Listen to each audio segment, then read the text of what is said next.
तो इस सवाल में हमको एक 200 ओम रेजिस्टर और एक 15 माइक्रोफेरेड कैपेसिटर दिया गया है कि एक सीरीज में कनेक्टेड है across a 220 volt 50 hertz AC source. हमको सबसे पहले सर्किट में करंट निकालना है, उसके बाद रेजिस्टर के अक्रॉस आरएमएस वोल्टेज और कैपेसिटर के अक्रॉस आरएमएस वोल्टेज दोनों निकालना है। थर्ड पार्ट में हमको ये बताना है कि ये जो रेजिस्टर के अक्रॉस आरएमएस वोल्टेज है और कैपेसिटर के अक्रॉस आरएमएस वोल्टेज है, इनको हम ऐड करें तो वो जो वैल्यू है क्या सोर्स वोल्टेज 220 वोल्ट से ज्यादा है या नहीं, और अगर ज्यादा है तो हमको बताना है कि ज्यादा कैसे हो सकता है। ऐसे कैसे हो सकता है कि जो इनपुट हम दे रहे हैं 220 वोल्ट, उससे ज्यादा वोल्टेज हमको टोटल करके आउटपुट के टोटल में मिल रहा है। इसी पैराडॉक्स को हमें रिजॉल्व करना है। तो चलिए एक एक करके सॉल्व करते हैं। पहला part, current in the circuit हमको निकालना है। करंट निकालने के लिए हमें इंपीडेंस की जरूरत है। अब इस सर्किट की इंपीडेंस क्या है? इस सर्किट में क्योंकि इंडक्टर है ही नहीं, एक्सएल की वैल्यू 0 होगी, तो इस सर्किट की इंपीडेंस होगी root of R square plus XC square. R की वैल्यू 200 ओम्स दी गई है, एक्ससी की वैल्यू होती है 1/2 पाई एफ सी। तो इसे हम सब्सटीट्यूट करें इस एक्सप्रेशन में तो हमको इंपीडेंस की वैल्यू मिल जाती है 291.67 ओम्स।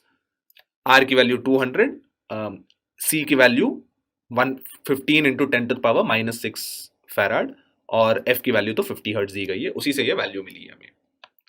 अब अगर हमें इंपीडेंस मिल गया तो करंट निकालना आसान है। इंपीडेंस हम निकालते ही हैं करंट निकालने के लिए, और करंट की वैल्यू होती है V/Z, जहां पे V RMS voltage, RMS input source voltage है और Z इंपीडेंस है।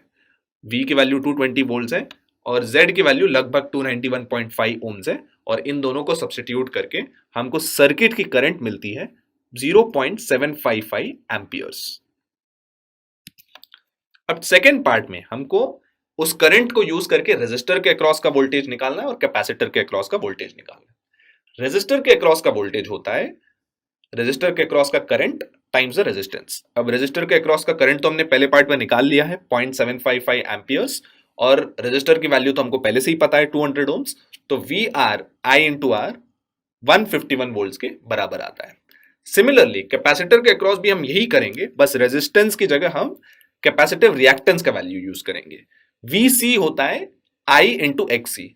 आई दोनों केस में सेम होगा क्योंकि कैपेसिटर और रेजिस्टेंस दोनों सीरीज में है, तो सेम करंट पास करेगा। तो आई की वैल्यू 0.755 एम्पियर्स ही रहेगी, और एक्सी की वैल्यू 1/2 पाई एफसी से हमने पहले पार्ट में निकाला था 212.3 ओम्स है। तो वीसी की वैल्यू 160.3 वोल्ट्स निकलता है।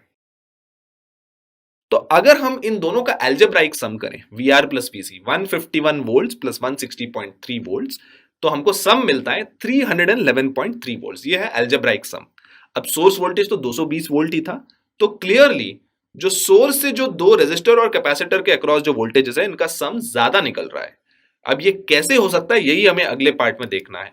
ये कैसे हो सकता है? Is the reason is V R और वीसी दोनों एल्जेब्राइकली हम ऐड नहीं कर सकते, क्योंकि ये ऑर्डिनरी नंबर्स नहीं है, ये फेजर्स हैं।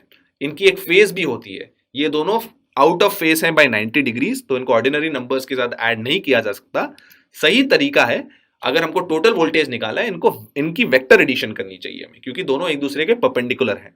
तो टोटल वोल्टेज अगर निकालना है एसी सर्किट्स के लिए, तो वो टोटल वोल्टेज होगी root of V R square plus VC square, और अगर आप V R square plus VC square का अंडर रूट लें तो आपको टोटल वोल्टेज 220 वोल्ट्स ही मिलेगी। तो एक्चुअली ये कोई पैराडॉक्स नहीं है।